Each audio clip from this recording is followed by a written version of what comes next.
Olá, meus amigos e minhas amigas da TV Mar, Canal 25. Estamos, juntamente com o 2016, nascendo com o programa Momento Jurídico. Momento Jurídico é um programa voltado para entrevistas e para levar para a mais elevada consideração dos senhores e das senhoras o que há de melhor, o que há de interessante em termos de informação. Então eu queria, de logo, desejar a todos os senhores e senhoras um belíssimo 2016 e entenda-se como belíssimo 2016, um ano de paz, prosperidade, saúde e avanço patrimonial, que isso também é muito importante, eu chamo de ganhos na vida. Então, nós estamos iniciando o nosso programa e, francamente, esperando que a nossa expectativa venha a ser correspondida. Estamos hoje trazendo, para iniciar a nossa programação do ano, estamos trazendo um intelectual do direito. Estamos trazendo um líder natural da comunidade dos advogados, que, como já dizia um grande jurista, Rui Barbosa, ele dizia: o advogado é uma classe nobre e altaneira, e às vezes nem sempre compreendida. Então nós estamos trazendo o nosso caríssimo presidente da Ordem dos Advogados do Brasil, Dr. Tiago Bonfim, que está aqui conosco. É com ele que nós vamos conversar sobre diversos assuntos, sobre temas específicos da advocacia e também do complexo social.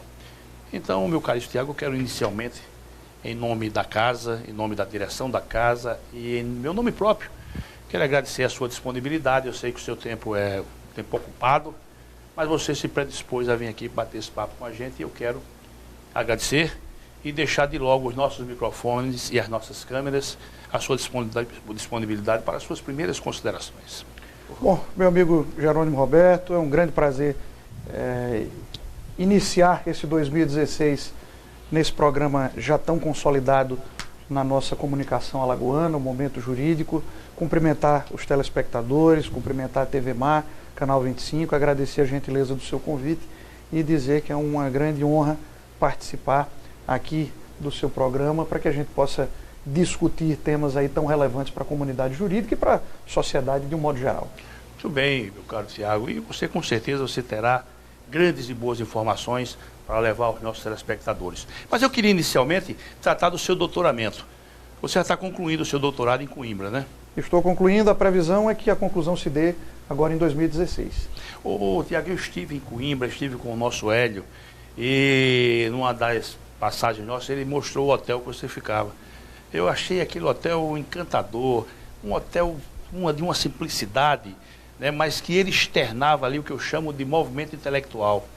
Que bacana aquele hotel. Fica ali no pé da ladeira, né, que leva para a universidade, né? Isso, é na Ladeira dos Combatentes, fica próximo ao Jardim Botânico, já chegando na Universidade de Coimbra. E, de fato, Coimbra é uma cidade muito agradável, né? Uma cidade acolhedora, uma cidade universitária, e eu tive a oportunidade de passar muitos bons momentos. Passei um ano letivo lá, pagando as matérias, as disciplinas do doutoramento. Tiago, e a própria universidade, né? Você veja aí, a universidade, né? Ela fica lá em cima no alto, né? Isso. Ela tem aquela expressão realmente de muita dignidade, né? Muita dignidade, acho que a expressão é justamente essa. E é interessante porque quando você tem uma elevação partindo do Jardim Botânico e quando você chega no topo, iniciam-se os prédios da universidade. E a Faculdade de Direito fica no fundo. Você passa por uns portões, né, que eles chamam lá as portas férreas, e você vê só um corredor. Quando você passa por aqueles portões, também um novo mundo se abre, um pátio belíssimo, enfim. Tiago, e hoje é a universidade mais antiga ainda em atividade, né? É uma das universidades mais antigas do mundo, né? Mas em atividade ela é a mais antiga? Em atividade eu creio que seja mais antiga, ela é de 1290. Exatamente, é do final do século XIII, né? Isso, 1290. Tiago, e aquela biblioteca joanina?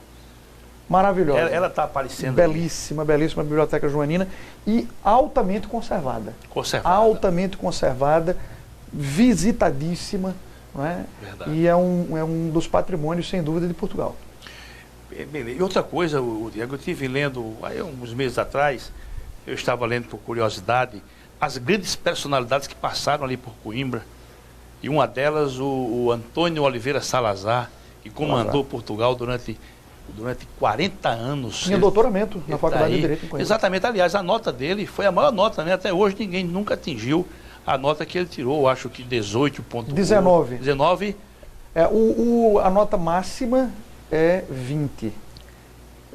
Normalmente não se tem notícia de alguém que tenha atingido 20, e 19 só o Salazar até hoje. Só o Salazar. Eu li uma biografia do Salazar muito densa. E o nosso Hélio tirou 18 na defesa da dissertação do mestrado. Exatamente, o nosso Hélio vai vir aqui, vai aqui conversar conosco. Um dos grandes quadros da nossa magistratura. Vai vir aqui conversar conosco.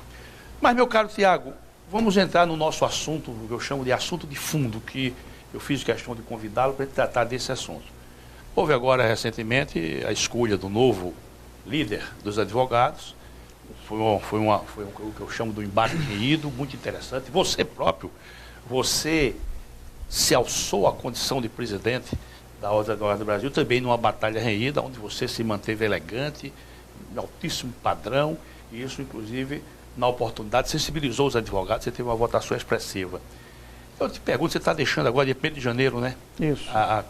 Qual o apanhado que você faz da sua gestão? Você acha que você fez uma boa gestão? Olha, como Voltaire costumava dizer, todo homem é culpado pelo bem que não fez. Né? E eu acredito que uma instituição como a Ordem dos Advogados do Brasil tem uma série de demandas que sucessivamente vão acontecendo. Então, é natural que numa campanha a presidente, você se proponha a realizar um determinado trabalho e ao longo da execução desse trabalho, novas demandas que você não havia previsto surjam. Então, nós cumprimos integralmente as nossas propostas, mas também realizamos uma série de ações que não estavam previstas, mas não estavam previstas porque não haviam surgido ainda. Então, a OAB tem essa dinâmica. Acredito que fizemos uma gestão muito boa, principalmente pelo fato de que eu tive a meu lado, nesses 3 anos, uma equipe primorosa. Uma equipe formada por profissionais do mais alto gabarito, diretores, conselheiros, os funcionários da nossa OAB que fazem parte da estrutura mesmo da instituição, quem sustenta. Nós temos funcionários com mais de 20 anos. Né? Então, uma das grandes vantagens da nossa instituição, sem dúvida, é o nosso quadro de funcionários. E dentre essa equipe, que contribuiu muito para o êxito da gestão, está a nossa querida Fernanda Marinella, que era conselheira federal e que foi eleita a nossa próxima presidente. E que também teve um comportamento exemplar durante toda a campanha, né? Um comportamento exemplar que é perfeitamente compatível com a sua biografia. A biografia dela. Mas me diga, qual é a questão? Durante a campanha, meu caro Tiago, eu vi muitos advogados, você sabe que eu tenho. Aliás, eu permito dizer também aos senhores e às senhoras telespectadores que eu sou um advogado em estado latente. E explico. Eu fui advogado 12 anos. Depois é que eu ingressei na magistratura, então eu não perdi o verniz de advogado. Então, naquele contato, naquela conversa com os advogados, havia uma certa ressalva quanto às prerrogativas, que elas não foram, as prerrogativas não foram dedicadas às atenções que eram devidas. O que é que você diz sobre isso? Veja só, eu entendo que num processo político, críticas políticas sejam feitas, algumas procedentes, outras nem tanto. Né? Mas acho também que alguém que se propõe a ocupar um cargo de gestão tem que lidar com isso com muita tranquilidade. Né? É uma exposição natural, essa exposição gera bônus e ônus. Mas exatamente por isso é que eu encaro com naturalidade. Eu entendo que críticas políticas, que ácidas ou não, justas ou não, são respondidas pelas urnas. Como de fato foram. Perfeito. Então, a doutora Fernanda, desde o primeiro momento, foi identificada como a candidata da gestão. Então, naturalmente, além dos seus predicados, que não são poucos, o voto na doutora Fernanda, na minha opinião, também é uma chancela à gestão atual, em todos os aspectos, principalmente na questão das prerrogativas. Meu caro, inclusive a própria escolha da doutora Fernanda Marinella ocorreu num clima altamente democrático e elevado. Ela me falou que vocês fizeram reuniões, fizeram inclusive pesquisa, etc e tal, para sair o nome dela. A maior prova dessa tranquilidade está no fato de que não houve qualquer rompimento no grupo. As lideranças permaneceram, nós começamos com um grupo, terminamos com outro. Então foi um processo que foi conduzido com muita tranquilidade. E você segue como conselheiro federal? Sigo como conselheiro federal da Ordem, agora a partir de 2016. Aí você, Everaldo? Eu, Everaldo, Felipe Sarmento, o Adroaldo Catão, Raimundo Palmeira e a doutora Marié Miranda. Nós vamos estar bem representados, disso eu não tenho dúvida. Ô, meu caro Tiago, voltando para uma outra vertente, que eu sempre gosto de ouvir a opinião dos grandes juristas, você sendo um deles, eu quero ouvir a sua opinião e os nossos telespectadores também. Eu li há uns anos atrás uma matéria, e inclusive fiz um artigo, que o título era Nada mudou desde Tito Coruncânio. Nada mudou desde Tito Coruncânio. Tito Coruncânio foi um tribuno da plebe, que ele começou a levar para as praças, né, o comentário a respeito das decisões do Fórum Romano. Ou seja, ele começou a publicizar aquilo que até então era fechado. E é aí que se encontra, inclusive, a forma embrionária das nossas faculdades de Direito. Então, a forma como é ministrado o ensino jurídico não mudou. Como é que você vê isso, hein?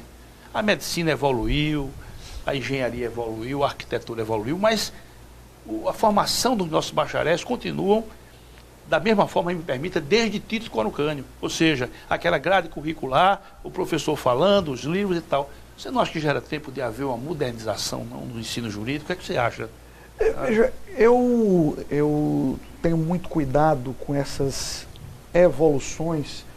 Eu gosto muito de uma frase de Rui Barbosa, o amigo mencionou aqui no início do programa, quando ele diz, em linhas gerais, uma interpretação livre, dizendo basicamente que o ensino em qualquer área prospera e produz frutos muito mais pela seriedade com que é aplicado do que pelas novas tendências ou coisas dessa natureza. Eu acho que, como tudo na vida, é preciso se adaptar às evoluções, sempre, né? Então, por exemplo, hoje não tem como um professor não se utilizar das novas tecnologias. Eu me recordo de uma certa feita, quando o amigo estava lá no início de um período, não é, se debruçando sobre isso, aulas através de data show, de exposições, tentando dinamizar cada vez mais o exercício do magistério. Entendo que é preciso sim se adaptar a novas tecnologias, mas acho também que essa novidade, que esses avanços, eles devem estar sempre acompanhados do compromisso do professor com a academia. Eu acho que professor não pode ser encarado como um hobby, como infelizmente algumas pessoas encaram. Eu tenho a minha profissão de advogado, mas encaro a minha atuação como professor também como uma profissão com a mesma dignidade, com o mesmo cuidado, com o mesmo zelo. Então, acho que o primeiro exemplo, o primeiro impacto que o aluno encontra é no professor. Né? Então, aquele professor comprometido, aquele professor assíduo, aquele professor que passa o conteúdo de uma forma segura, tudo isso serve para gerar no aluno uma certa segurança. Então você acha que a formação dos nossos bacharéis hoje, ela é suficiente? Acho que a formação é um processo contínuo, que não se encerra na faculdade. É um processo contínuo. Eu, inclusive, estimulo, como sei que o amigo também estimula, a formação posterior à graduação, com pós-graduação, lato sensu, estrito sensu. Uma coisa que eu estimulo os alunos desde o primeiro dia de aula na faculdade, a participar de congressos, de seminários, de eventos científicos. Acho que a formação é insuficiente hoje, mas é insuficiente principalmente por se limitar muitas vezes à sala de aula. A propósito, meu caro Tiago, o Clóvis do Couto Silva, Clóvis Veríssimo do Couto Silva, ele, na Universidade Federal do Rio Grande do Sul, ele morreu precocemente, né? Ele, na Universidade Federal do Rio Grande do Sul, ele introduziu, inclusive, repare bem como é interessante essa perspectiva, ele introduziu a formação do bacharel através de palestras. Ou seja, a matéria não era levada ao conhecimento do aluno da forma convencional como é hoje, e como era desde Roma, né?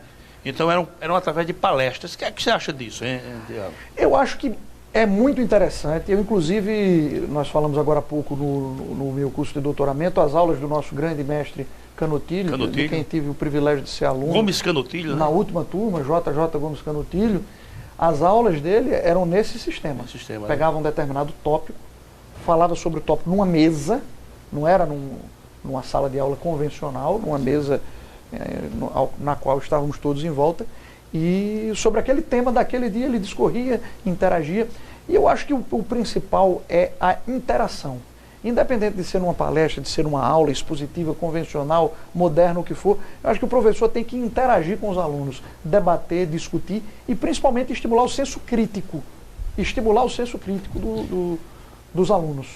Perfeito. Inclusive, conversando com o Hélio, ele me disse que o professor Canotrilho demonstrou interesse em vir a Maceió. Não sei se ele chegou a externar isso para você. Chegou e nós tentamos ajustar com ele algumas datas, mas naturalmente a agenda do professor Canotrilho é uma agenda extremamente disputada, mas estamos ainda em Tiago, me diga uma coisa, de ajuste. Se comete algum equívoco em dizer que o professor Canotrilho é hoje o maior nome do direito constitucional ocidental?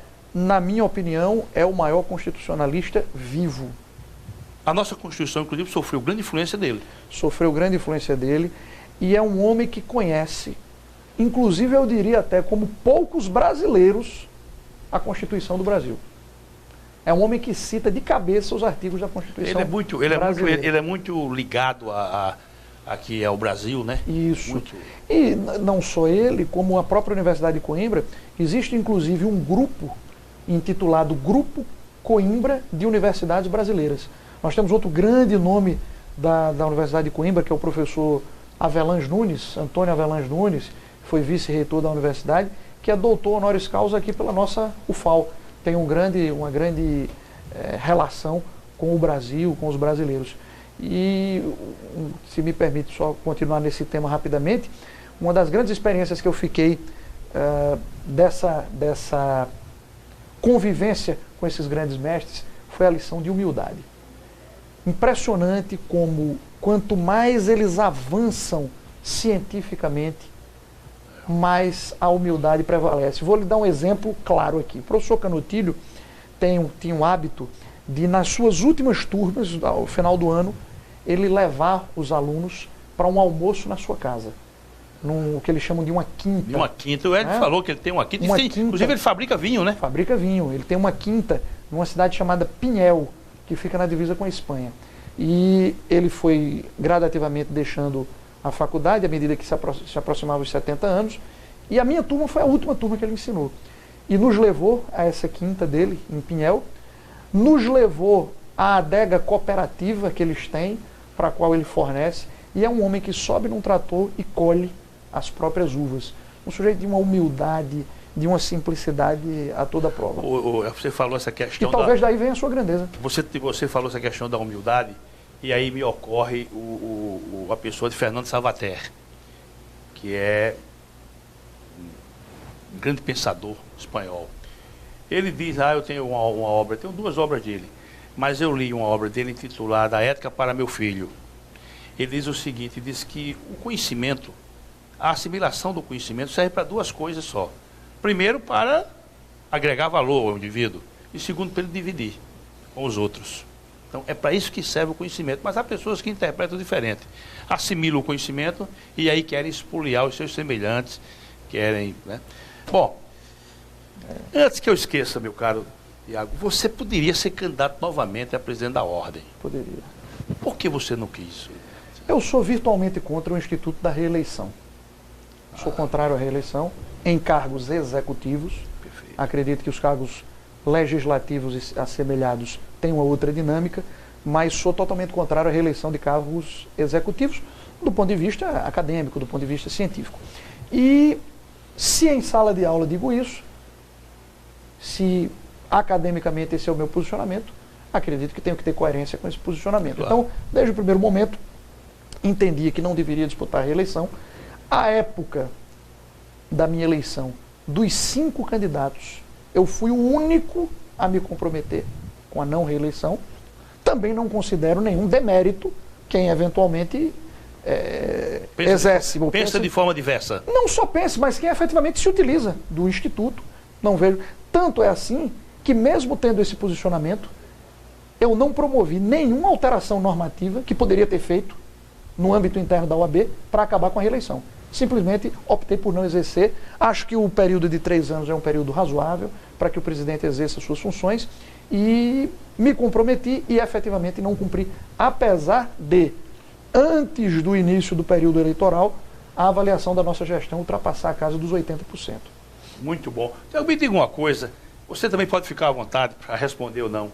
Nessa dinâmica da sua gestão, teve decepções? Decepções sempre vão existir. Eventualmente, posso ter também decepcionado alguém em algum aspecto, mas acredito que o importante é a gente seguir em frente. Eu tenho uma máxima na minha vida que eu procuro aplicar sempre, que é no sentido de que eu não quero ter razão, eu quero ter paz. Paz, tranquilidade, paz de espírito e paz com a minha consciência. Acredito que fizemos um bom trabalho, acredito que a gestão resgatou a credibilidade da instituição, que foi um tanto maculada no último pleito, e eventualmente nesse caminho a gente tem surpresas. Umas boas, outras nem tanto. É bem por aí, Tiago. Agora, na condição de conselheiro federal e com relação ao exame de ordem, alguma consideração sobre isso? Eu sou totalmente favorável ao exame de ordem. Acho que o exame de ordem é um instrumento de garantia da cidadania e da democracia no Brasil. É preciso que haja esse instituto, não é? E veja que o objetivo da OAB é realmente preservar pela qualidade do ensino e do profissional que vai para a rua. Porque se o objetivo fosse eminentemente financeiro, imagine se não houvesse exame de ordem, quanto a OAB não iria arrecadar com cada bacharel que, enfim, conclui o curso e se inscreveria na ordem. Mas, naturalmente, o nosso objetivo não é esse. O objetivo do exame, inclusive, não é criar um número X de vagas e simplesmente eliminar quem não atingiu o score. Muito pelo contrário, é simplesmente um instrumento de aferir o grau de qualificação técnica daquele profissional. Um instituto, inclusive, que existe em outros países. E, enfim, agora, naturalmente, se falhas existirem, excessos existirem, as falhas precisam ser corrigidas, mas não acabar com o instituto. Ô Tiago, eu até localizei, quando eu vinha conversar com você, bater esse papo, eu localizei um texto que é da professora Ada Peregrini Grinover. Ela diz o seguinte, repare, eu queria que você comentasse. Ela diz, a principal justificação para a criação do exame de ordem é a proliferação da criação dos cursos jurídicos no país. São segmentos aqui bem importantes. Então ela diz que a principal justificação para a criação do exame de ordem é a proliferação da criação de cursos jurídicos no país, sem levar em conta as reais demandas e especialidades do mercado, o que abriria um imenso fosso entre a base técnica e a massificação do ensino, resultando assim numa visível queda da qualidade de ensino. Com isso, a OAB cumpriria sua prerrogativa corporativa de selecionar profissionais preparados. Veja essa parte como é interessante, viu? Evitando que lesem a si, clientes e a sociedade. Não é grave isso, não? O sentido teleológico do exame de ordem, com base nessa explanação da professora Peregrini de novo? Na verdade, é uma opinião da professora Ada, naturalmente a gente respeita. Acredito que ela está certa em muitos aspectos, né? Acredito que, de fato, a proliferação do número de cursos superiores em direito de forma desordenada é um componente grave. Inclusive, o Conselho Federal da OAB, na atual gestão do presidente Marcos Vinícius, celebrou um termo de cooperação técnica com o Ministério da Educação, a partir do qual o MEC se comprometeu a não autorizar o funcionamento de nenhum novo curso jurídico no Brasil, enquanto não houvesse a fixação de um novo marco regulatório. Inclusive, audiências públicas foram feitas no Brasil todo, até mesmo aqui em Maceió. E acho que essa preocupação também deve existir em relação à atuação do profissional perante a sociedade, não é? Até para evitar que o profissional desqualificado esteja cuidando da vida, da liberdade das pessoas. Tiago, eu queria aprofundar com você ainda sobre essa temática. Eu confesso que me incomoda. Eu confesso, eu fui advogado, não perdi ainda o que se chama de enlevo pela advocacia, mas me incomoda. 17 faculdades de Direito no estado de Alagoas, me incomoda, Tiago. De fato, como é que você vê isso? Né? Eu naturalmente entendo que a sociedade cresceu, as demandas sociais cresceram, evoluíram e, naturalmente, nós não podemos ter o mesmo número de faculdades que tínhamos há 30 anos atrás. Mais 17? Por outro lado, não sei lhe dizer qual seria o número adequado, agora também não consigo encontrar justificativa para um número tão elevado. Obviamente é preciso que se democratize o ensino superior, é preciso que essa coisa toda seja disciplinada, mas como a gente acabava de comentar, é preciso um novo marco regulatório para o ensino jurídico, porque na medida que você cresce desordenadamente, naturalmente não vai haver professor qualificado para todas as instituições, não vai haver aluno qualificado também para todas as instituições, porque o amigo é professor, sabe muito bem que o professor se sente altamente estimulado pelo bom aluno. Verdade. Dentro da sala de aula. Verdade. Não é? Então isso é um ciclo que, sem dúvida nenhuma, esse número, apesar de eu não ter condições nem qualificação para dizer qual seria o número ideal, mas eu concordo com o amigo quando diz que realmente o número é extremamente exagerado. Não vai nenhuma basófia, não vai nenhuma banalização, mas eu tenho conhecimento aqui de uma família que tem 5 advogados. 5. Parece que são 3 moças e 2 rapazes.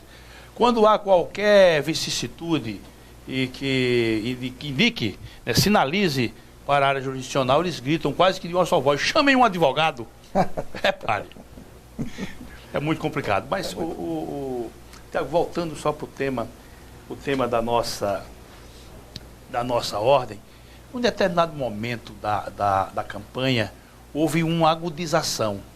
Não sei se você lembra disso. Houve uma agudização, inclusive, com descortesias, mas a chapa se manteve elegante, se manteve combatendo as deselegâncias, sem se envolver com as deselegâncias. Como é que você vê isso? Como é que você viu isso? Veja bem, meu amigo Jerônimo, eu tenho raízes no sertão de Alagoas e meu avô, na sua simplicidade sertaneja, sempre dizia que cada um dá o que tem. Não é? Então, aquele que tem respeito, que tem equilíbrio, que tem razoabilidade, dá isso. Aquele que não tem, infelizmente, vai ter que se portar com aquilo que tem a oferecer. Como eu disse também há pouco tempo, quando nós entramos nesse tema, a campanha foi muito acirrada, nós enfrentamos uma série de discussões, de debates, o que é extremamente saudável para a democracia, e tem uma posição muito clara em relação a isso, para lhe responder objetivamente. Aquilo que é político, aquilo que tem a ver com gestão e com administração, as urnas responderam. Se a minha gestão foi boa ou não, a classe dos advogados respondeu pela sua continuidade. Aquilo que ultrapassa a seara política e que ingressa no pessoal, ofensas, deselegâncias, mentiras, aí a justiça vai responder. Porque nós, inclusive, tomamos providências. E foram aforadas ações, Foram aforadas várias. Eu, particularmente, aforei algumas ações também. Você falou várias ações? Várias ações, infelizmente. Tanto de ordem civil quanto de ordem criminal. Muito bem. Tiago, vamos fazer aqui um breve intervalo para que a gente possa tomar uma água e voltamos em seguida. E o senhor e a senhora não saiam daí, que nós vamos continuar com essa conversa agradável com o nosso Tiago Bonfim. Até daqui a pouco.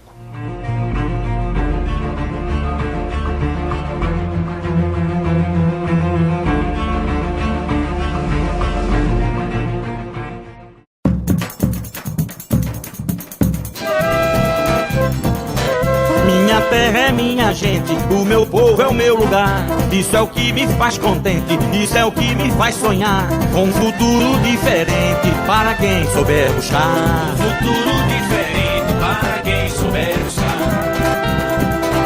A vontade é persistente, a coragem é tradição. O exemplo é tão somente de força e superação. É luz da mesma corrente que vai do mar ao sertão. É luz da mesma corrente que vai do mar ao sertão. Andando e aprendendo de perto eu vou vendo o que eu só fazia imaginar. A voz de Alagoas ecoa em meu canto enquanto viver meu cantar. Enquanto viver meu cantar. Alagoas minha gente, Alagoas meu lugar.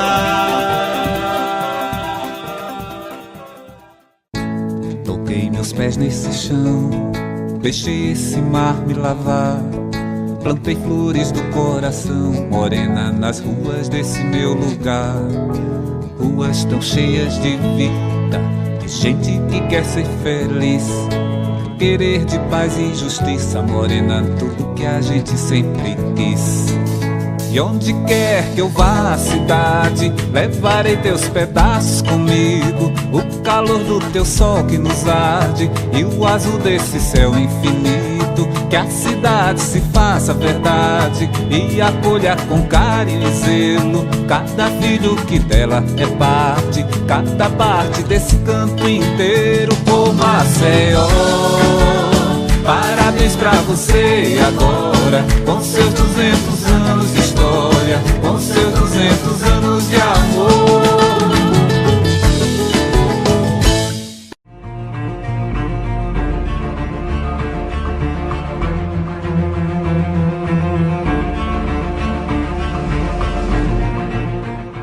Retornando, meus amigos e minhas amigas, que nos honram com as suas audiências, focados, ligados na TV Marca, na U25. Muito obrigado pelo prestígio das suas audiências. Retornando aqui a conversa com o nosso Tiago, e há sempre muito assunto para a gente conversar. Mas Rui Barbosa dizia que o advogado é o mais belo dos profissionais, pelo seu conteúdo idealístico de que em quaisquer circunstâncias tem muito mais a dar que a receber. Em cima dessa assertiva do grande Rui, você acha que o advogado tem que estar comprometido com as questões sociais, mais do que o engenheiro, mais do que o arquiteto? Eu acho que o advogado tem que estar comprometido com as questões, com as vicissitudes sociais? Isso, inclusive, é uma determinação da nossa regulamentação interna. Os próprios estatutos e regulamentos da OAB dizem de forma muito clara que a OAB não é apenas uma entidade de classe, eminentemente corporativa, né? Mas uma entidade que tem como missão, normatizado nos nossos estatutos, a promoção da justiça social, dos direitos humanos, do bem-estar da sociedade, e essa atuação sempre proativa em defesa da sociedade, né? Inclusive, recentemente, o Supremo Tribunal Federal reconheceu, até agora na nossa gestão, a legitimidade da OAB para a propositura de ação civil pública. Legitimou, né? Legitimou, inclusive, nós chegamos a propor algumas na nossa gestão que foram muito bem acolhidas. Ô, Tiago, me diga uma coisa, como é que você vê o quadro? Atualmente, o nosso país passa por uma questão de ordem ética que eu chamo de, se por um lado causa perplexidade, por outro lado me parece devastadora para as novas gerações. Realmente é uma coisa desmoralizante, uma coisa que você fica sem entender. Essa aqui é a expressão.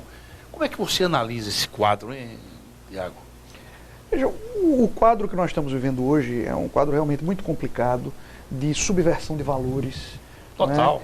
E, por outro lado, eu sou um eterno otimista.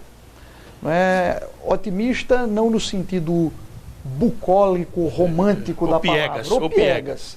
Mas eu procuro sempre observar o lado bom das coisas. Por exemplo, nós estamos diante de uma grave crise que compromete os mais altos escalões da República, o corpo direcional do país, enfim. Mas, por outro lado, nós estamos sabendo disso. A sociedade está recebendo as informações. As pessoas estão sendo punidas. Então, eu acredito que a crise que nós estamos enfrentando, na minha opinião pessoal, por mais que seja em muitos aspectos uma crise moral, uma crise de valores, talvez até sem precedentes na história da República, mas não é uma crise institucional. As instituições estão funcionando, as instituições estão atuando. Se com excesso, se a menor do que deveriam, mas estão funcionando. Né? Então, acho que isso é um lado muito bom, muito positivo, obviamente com um devido tempero. É preciso dourar um pouco essa pílula. Eu acho que um servidor público, por mais competente e gabaritado que seja, ele não pode jamais deixar que suba à sua cabeça a ideia de que ele é um super-herói. Não é? Eu acho que ninguém pode ser exaltado por cumprir sua obrigação, por fazer o seu papel. Mas acho que é preciso que nós tenhamos essa consciência. Eu, como brasileiro, como cidadão, tenho uma grande confiança no meu país, no povo do meu país e nas instituições do meu país. Outra, mas você não acha que a punição ela vem a reboque de muito estresse, de muita perplexidade, de muitos senões, de muitos recursos? eu diria até muito oba-oba. Você não acha não que a punição de um dirigente, eventualmente flagrado em ato desabonador, você não acha que é muito lenta não essa punição, Tiago? Veja, eu acredito... Você acha que nós temos uma deficiência legislativa? Acredito que nós temos uma deficiência legislativa, que o novo Código de Processo Civil, na minha opinião, se propõe a resolver quando entrar em vigor, principalmente no que diz respeito à dinâmica recursal. O amigo é versado muito bem nas letras processuais. E acho também que é preciso que haja uma maior estruturação no nosso sistema jurídico, de um modo geral. É preciso que haja uma política permanente de concursos públicos para a magistratura, para servidores, para o Ministério Público. É preciso também que todos os atores do processo, inclusive os advogados, se dediquem mais a novas técnicas de solução de conflitos, como a mediação, por exemplo, arbitragem. Como a arbitragem. Acho que o advogado é o primeiro juiz da causa. O advogado tem a responsabilidade, nem ele pode ser excessivamente demandista, como também não pode tolher o seu cliente, que eventualmente quer levar uma situação ao Poder Judiciário. Mas ele tem a responsabilidade de esclarecer ao seu cliente as possibilidades de vitória, as possibilidades de derrota, a densidade do seu direito. Né? Então, acho que o problema tem muitas causas e, consequentemente, demanda muitas soluções. Claro. Tiago, você não acha que essa questão do advogado demandista, eu estou chamando de demandista porque na faculdade, pelo menos na minha formação, não me ensinaram outro caminho não, viu? Não tratar o assunto. Hoje, você não acha que essa visão alternativa para a resolução dos conflitos, você não acha que tem que nascer já na faculdade? Acredito que sim. E de forma muito forte. Inclusive, tem com muita satisfação que a gente percebe que na Universidade Federal de Alagoas, a cadeira de mediação e arbitragem consta da grade curricular, não é nem matéria letiva, consta da grade, é uma das poucas universidades no Brasil que possui essa cadeira de mediação e arbitragem. Arbitragem, né? Acho que é preciso que a gente estimule. A própria Ordem dos Advogados do Brasil tem uma responsabilidade muito grande nisso. O nosso querido Aldemar Mota, grande conselheiro federal da OAB, agora na nossa gestão foi conselheiro por Alagoas, inclusive, presidente da Comissão Nacional de Mediação e Arbitragem. Exatamente, envolvido com essas questões alternativas. Inclusive, amigo Jerônimo, o Aldemar, pela dinâmica dele enquanto presidente da Comissão Nacional de Mediação e Arbitragem, conseguiu levar a cultura da mediação e da arbitragem para os mais distantes rincões do país. Participou de eventos no país inteiro, inclusive aqui em Alagoas sediou a última reunião da comissão. Portanto, nosso querido Aldemar, nossas homenagens, nossos respeitos pelo brilhante trabalho que desempenhou nessa comissão. É uma via alternativa porque, honestamente, o novo CPC, que vai entrar em vigor, salvo engano, dia 16 de março, ele não, se ficar só nele, não vai ter temos muita perspectiva de desafogar o judiciário, não. Tiago, eu conversei com o nosso Beclaut, que é um jurista de primeira grande grandeza, jurista, grande processualista. Conversei também com o nosso Gustavo Souza Lima, outro e eles me disseram, e eu fiquei até assim, triste essa expressão, que o Código de Processo Civil, que passa a vigir em março, ele só vai realmente estabilizar 10 anos depois. Como é que você vê isso, hein? É natural que no início da vigência de um diploma normativo, as pessoas se habituem, não só se habituem a novos institutos, mas que se habituem a novas dinâmicas impostas a institutos antigos. Naturalmente, os professores de processo, os estudiosos, aqueles que estão envolvidos com a elaboração do código e que estavam acompanhando, vão ter uma facilidade maior. Mas, por exemplo, a nossa Constituição, né, que já vai aí 88. De 1988, né, já prestes aqui a completar no próximo ano 28 anos, né, completou agora os 27 anos de vigência, a própria Constituição ainda hoje encontra dificuldades para a sua efetiva aplicação. Mas você não acha que isso é uma deficiência do Legislativo, não? Não sei se existem direitos catalogados na Constituição que ainda não foram regulamentados. Sim, nesse aspecto, sim. As famosas normas constitucionais de eficácia limitada, não é? Que dependem da regulamentação infraconstitucional. Inclusive, não é só uma deficiência. Nós estamos aí diante de um novo instituto criado pela Constituição, que é a inconstitucionalidade por omissão. Quando a Constituição diz na forma da lei, ou de acordo com a lei, ou a lei vai tratar disso, a lei vai tratar aquilo, o legislador constituinte não está pedindo ao legislador ordinário que um dia, quando ele quiser, quando ele tiver tempo, normatize. Pois é. Está determinando. Consequentemente, enquanto ele não cumpre a determinação, ele está incorrendo numa inconstitucionalidade. Não por ação, mas por omissão. E o judiciário é chamado a suprir essa lacuna aí. Mas veja que o legislador constituinte, ele foi extremamente feliz ao vislumbrar a possibilidade de que as suas próprias determinações não fossem cumpridas. Tanto é assim que criou a figura do mandado de injunção e da própria ação direta de inconstitucionalidade por omissão. Você vê que a própria linguagem da Constituição, quando trata do mandado de injunção, caberá mandado de injunção sempre que a falta de norma regulamentadora torne inviável o exercício dos direitos e garantias inerentes à nacionalidade, cidadania e à soberania.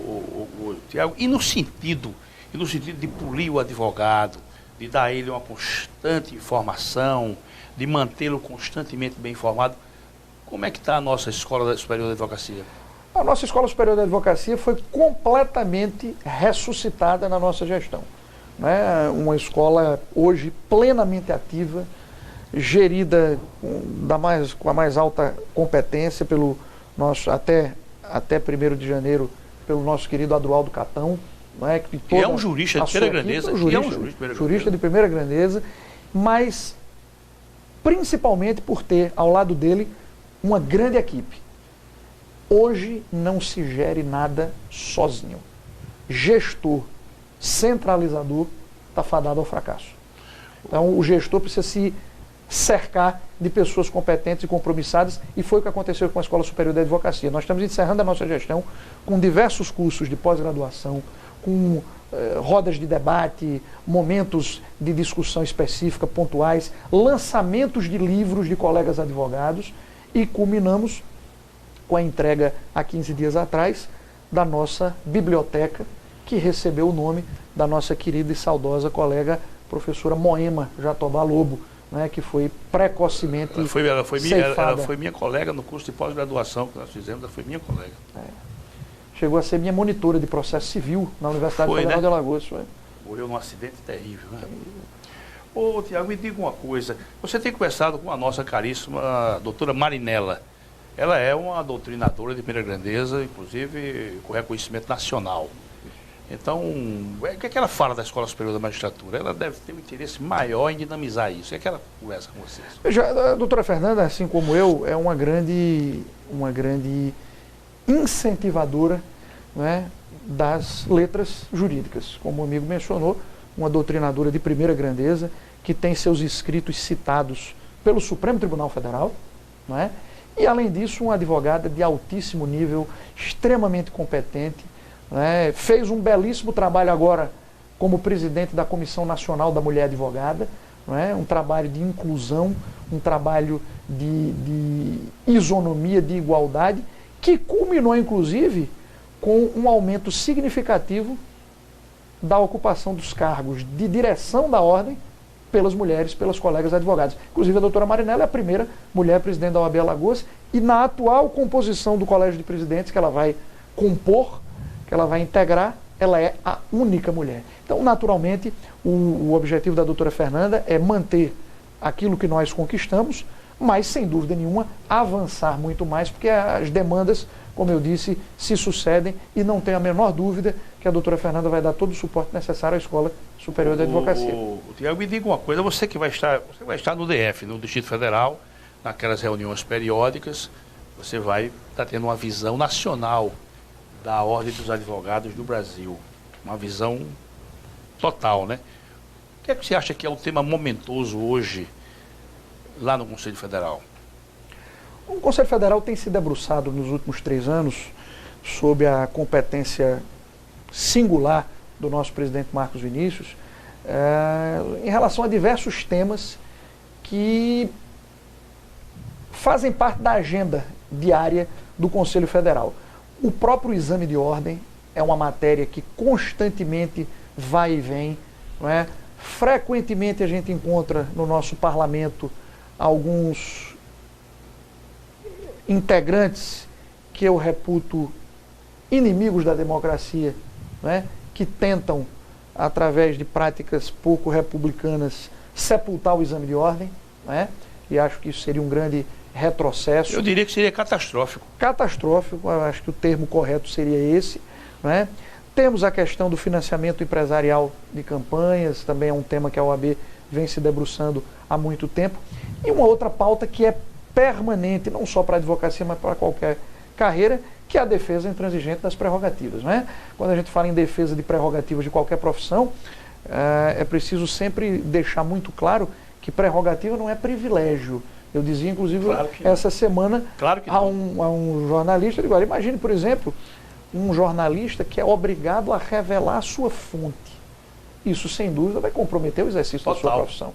Né? Então, exatamente por isso é que a gente precisa se debruçar constantemente sobre esse tema. Inclusive, a atual gestão do Conselho Federal criou a Procuradoria Nacional de Defesa das Prerrogativas, que é um órgão do Conselho Federal que é responsável por, digamos, judicializar quando for o caso, ou propor alguma providência de ordem administrativa correcional quando o caso Tiago, reclamar. Eu vou lhe fazer uma pergunta que é uma pergunta um tanto quanto, como é que eu posso chamar?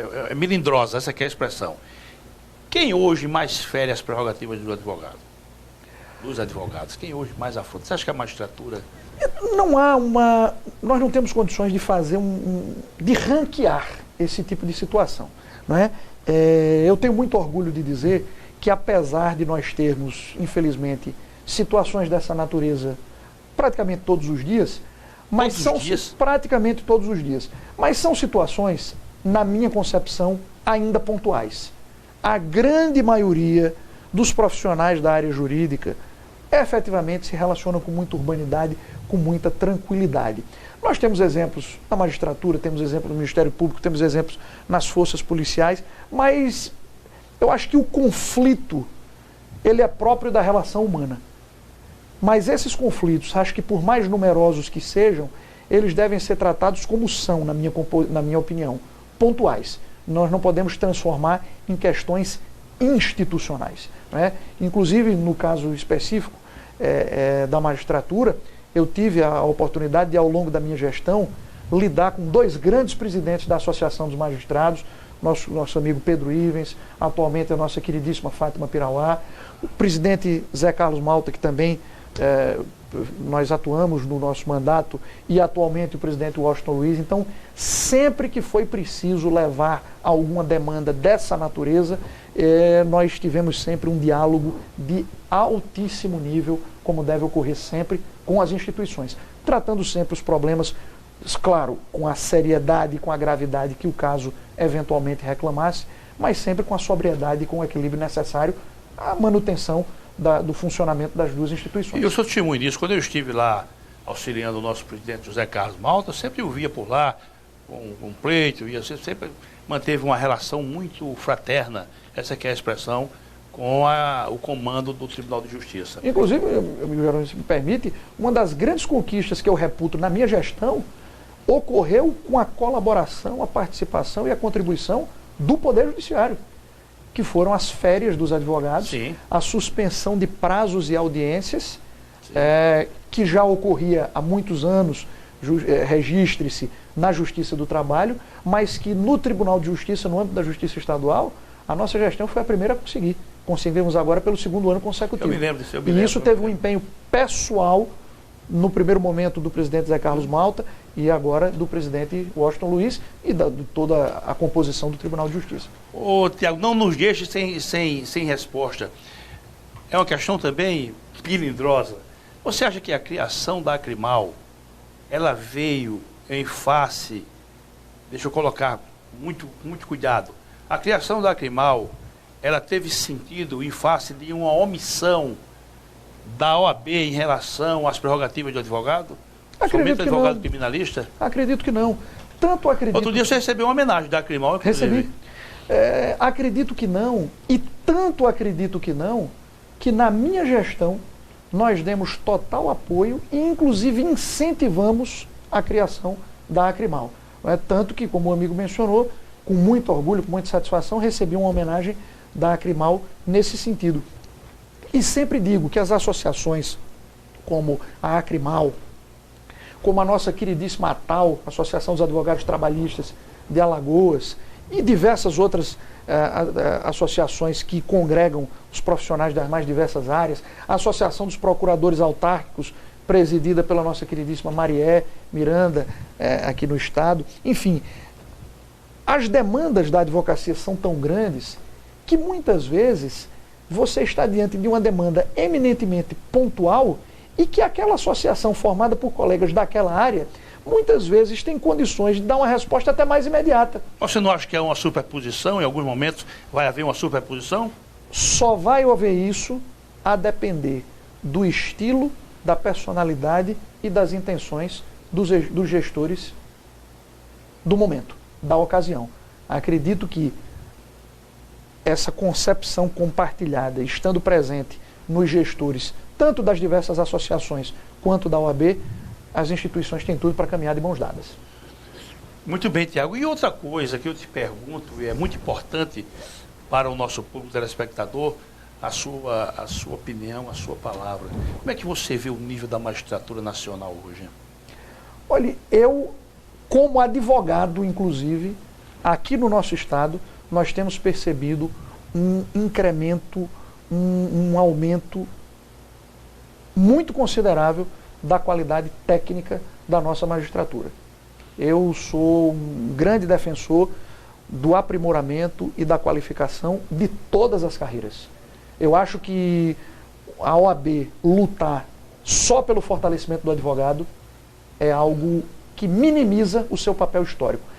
Aqui no nosso estado, nós temos uma magistratura de altíssimo nível, estadual, federal e do trabalho, né? Como advogado, me deparo com magistrados de primeira grandeza. Naturalmente, conflitos vão existir, né? Mas acho que os conflitos devem ser tratados, como eu disse, de forma pontual. O advogado também precisa compreender... E de forma elegante, sobretudo. De forma elegante. Acho que o advogado precisa compreender também que o magistrado que eventualmente profere uma decisão contrária aos interesses do seu cliente, ele o fez com base no seu livre convencimento. Claro, e ele tem que motivar. E motivar, e todos aqueles requisitos do nosso caderno processual. Mas sou um entusiasta de todas as carreiras, inclusive como presidente da OAB, lutei pelo fortalecimento de todas as carreiras. Né?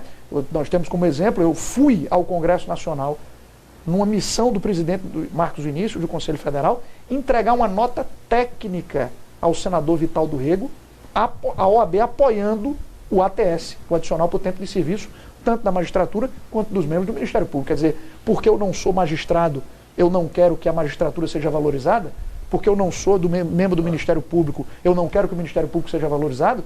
Porque eu não sou advogado público, eu não quero que a advocacia pública seja valorizada? Então, acho que a OAB tem sim um viés corporativo e disso não pode fugir. O primeiro merecedor da atenção da OAB é o advogado. Agora, quando a Constituição diz no artigo 133 que o advogado é essencial à administração da justiça, a Constituição está dizendo, na minha opinião, que o advogado não é nem mais nem menos essencial, e sim que ele é tão essencial quanto qualquer outro profissional da área jurídica. Tiago, ainda há um fato aí que o nosso grande Calmon de Passos, numa palestra, ele chamou a atenção para esse detalhe. Nós temos a mesma formação.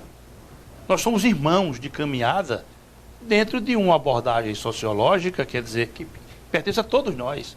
Então não há como você se sentir maior ou menor do que ninguém, aliás. Claro. O próprio estatuto diz, né? Nada deterá o advogado, nenhum receio. Exatamente. No cumprimento da sua missão. E eu volto a lhe dizer, digo aqui para o nosso público telespectador, eu sou um homem profundamente apaixonado pela advocacia, sou um homem profundamente admirador do bom advogado, e eu espero ainda terminar os meus dias como advogado. Eu tenho realmente uma afinidade com a advocacia muito grande. Mas, meu caro Tiago, lamentavelmente nós estamos encerrando o nosso tempo, mas eu queria deixar, antes de encerrarmos definitivamente o nosso programa de hoje, queria deixar os nossos microfones, as nossas câmeras, para você fazer uma saudação nesse ano novo aos nossos telespectadores. Bom, eu inicialmente agradeço a oportunidade, agradeço o convite do meu amigo Jerônimo Roberto, da TV Mar, Canal 25, e espero verdadeiramente, sem qualquer tipo de pieguice, sem ser cabotino, que nós tenhamos dias melhores.